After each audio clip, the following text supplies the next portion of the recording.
Hi, this is Nookie. Welcome to my little studio out here in leafy Hertfordshire. Today we're in the studio for Future Music magazine. We're going to be breaking down my track Kaeya, the Rage mix, out now on Metalheadz. Check it out.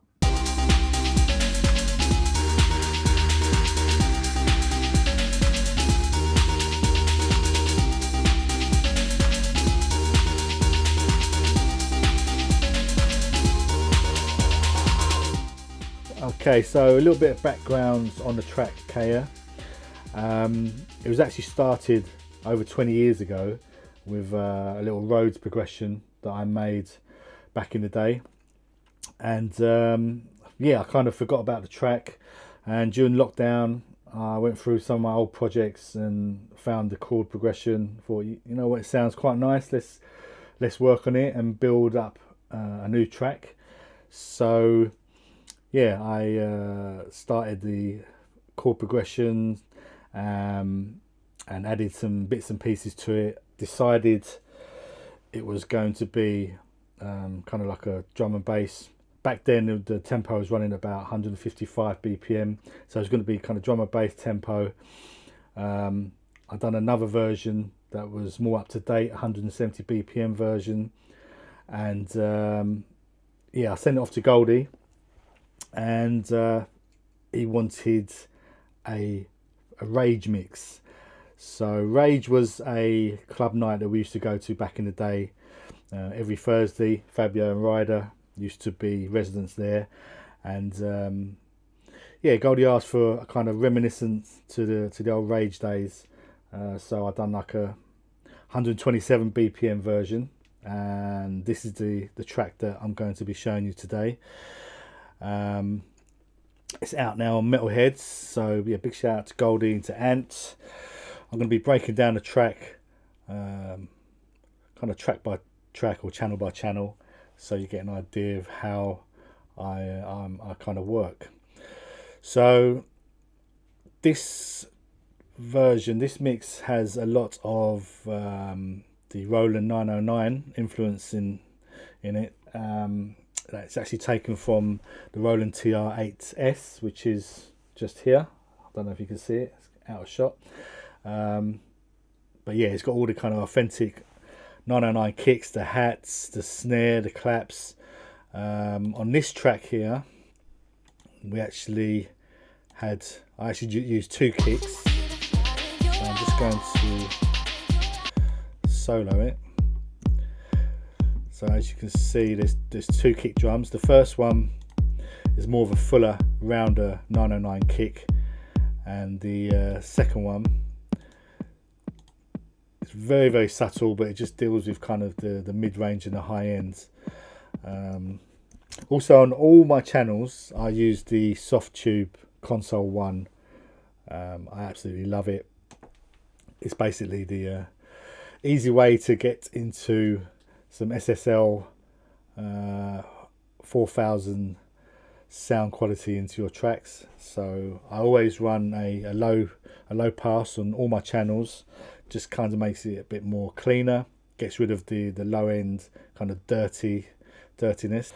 So yeah, the kick drum is running through there. Actually, I'm gonna loop it around here where there's more happening. So yeah, it's a 909 kick, 909 closed hi-hats, very subtle, just on the kick drums. Nothing too special with that. Another hat, the open 909 hats, give it the old kind of housey feeling. Also the 909 rides. There's another open hat that comes in a bit later from the 909 and gives it more of a kind of techno Detroit sounding swing to it. So that's kind of the backbone of the drum track. And also with the claps and the snares, all from the 909. Like I say, all the processing mainly do is through the console one. So you can see the 909 kicks, the hats, open hi-hats, rides, go to the other claps. Yeah, there's a slight compression on each channel as well, just to kind of keep everything under control. And yeah, the main break, this one here, let me just solo this so you can hear it. Now this break, I can't actually remember where I got it from, but it's one of the breaks I've had in my sample library from back in the day. And this, let's have a look at the processing on this. Yeah, low end cut, just a little bit of pushing up the mid-range, compression on there.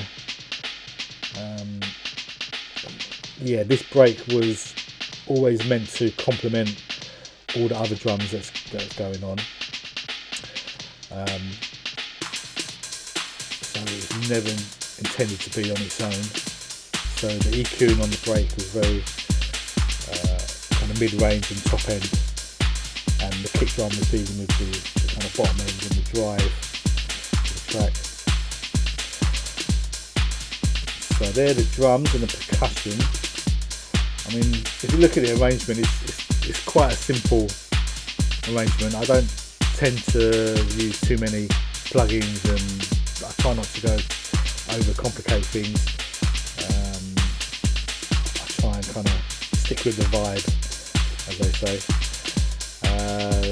The main bassline chords is actually from this plugin, Chords, and I think it should be up on here now.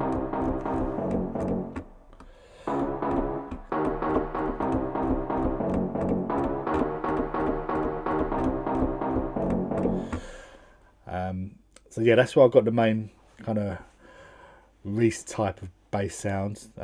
It's filtered throughout, so I'm using some kind of automation with the filter cutoff and resonance just changing throughout the track. This was bounced down as well, so I've bounced it down into a one audio channel. And that actually includes all the automation as well. So all the automation, it's all bounced down into one audio file. I try and bounce as much as I can down into the computer.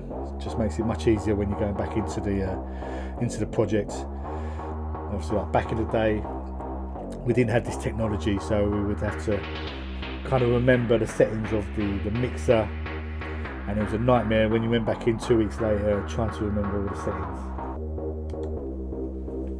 Okay, so here's the Reese kind of sounding bass line solo, so you can hear it with the filter.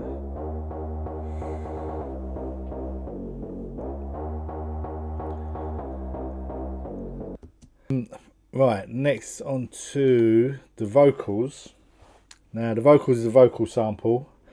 I chopped it up. I think originally it was the kind of house tempo, which kind of worked more for this mix, the 127 BPM mix, but for the drum and bass mix and the 155 BPM mix, I had to do a lot of time stretching. So not so much on this one. So let's have a listen to the vocals. Lots of effects. Again, running through the console one. With a lot of low end cut, boosting up the mid range and top end, lots of delay.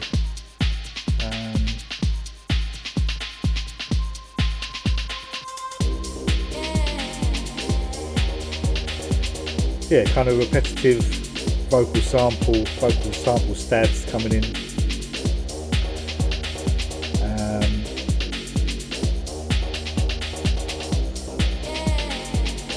take up to the breakdown, and this is where the main vocal is.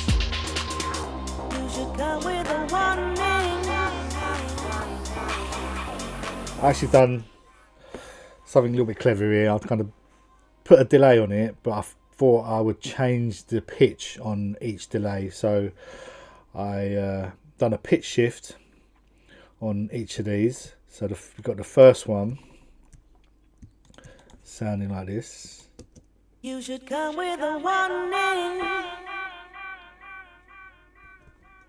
And then the second one comes in afterwards. You should come with a warning. Oh no, where is it? You should come with a warning.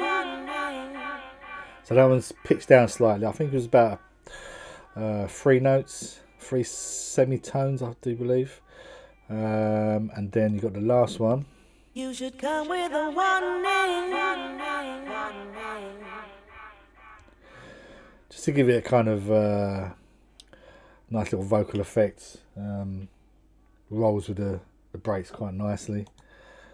So yeah. You should come with a warning. Done it throughout this kind of chorus part here. Why you always be running? Just to change it up a bit. Didn't use this technique on the original 96 version or the 170 BPM D&B version, so I thought I'd make a nice little change for this version.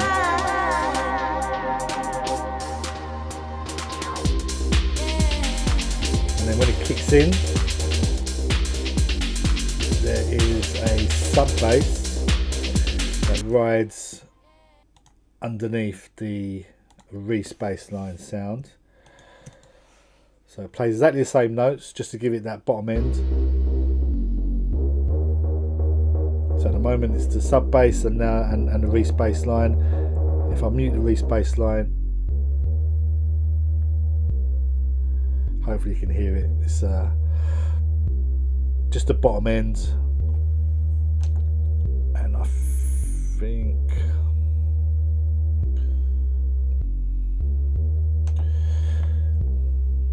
let's check the EQing on there.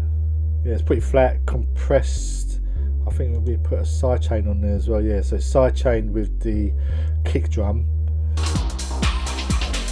just so it doesn't clash.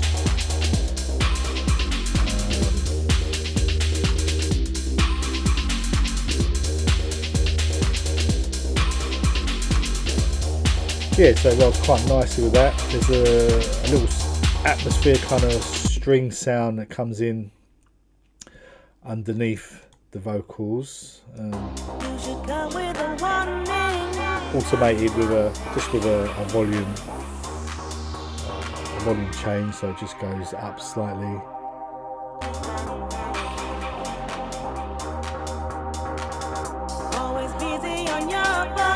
Just one plain note driving through the vocals, just to give it a bit kind of suspense, kind of moodiness to it.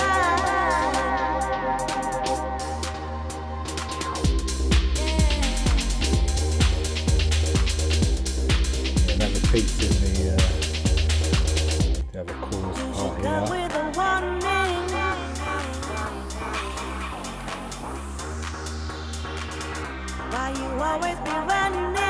So after this second chorus part, when it comes in, I introduce another sound just to kind of fill it out a bit, take it up to, just step up to the next kind of little vibe. Comes in now. It's like a synth kind of part that plays the same as the bass line. Steps it up a bit, changes it up.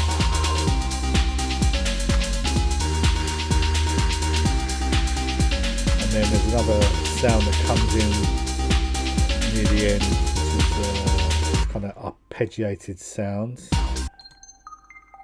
This sound here. It's like a synth kind of bell sound.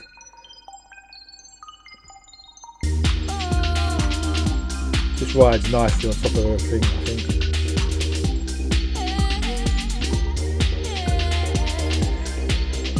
yeah, I mean it's quite a pretty straightforward mix.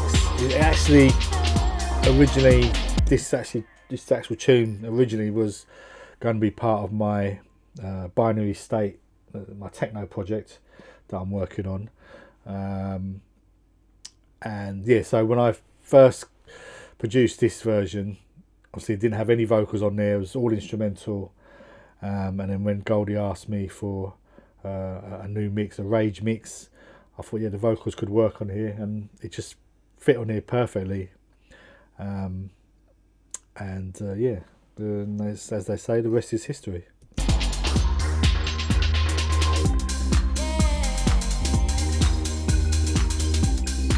So yeah,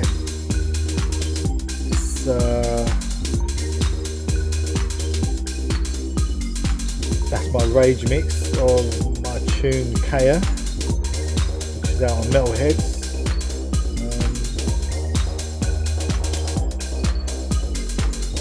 Also, I must say I'm a big fan of Cubase. I'm a Cubase user from day one, from the old Pro 24 days on the Atari ST. So I kind of stuck with Steinberg and Cubase throughout these years. Yeah, I just kind of used to using it, and I know how to use it. I know most of the shortcuts now. Just makes life a bit more easier for me when I'm producing.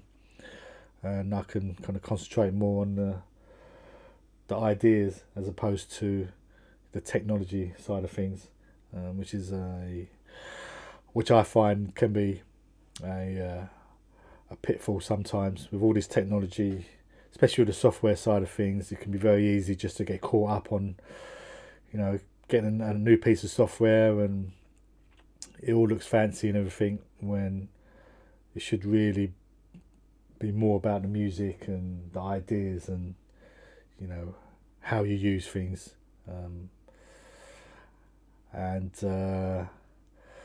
Yeah, so I hope you enjoyed this little video tutorial. Yeah, this is my studio. I won't go into too much detail on it, save that for another video. But as you can see, I still love my hardware. I've been fortunate enough to have another business, so it enables me to be able to afford all this equipment. And yeah, hopefully I'll see you soon in the next video. Thank you.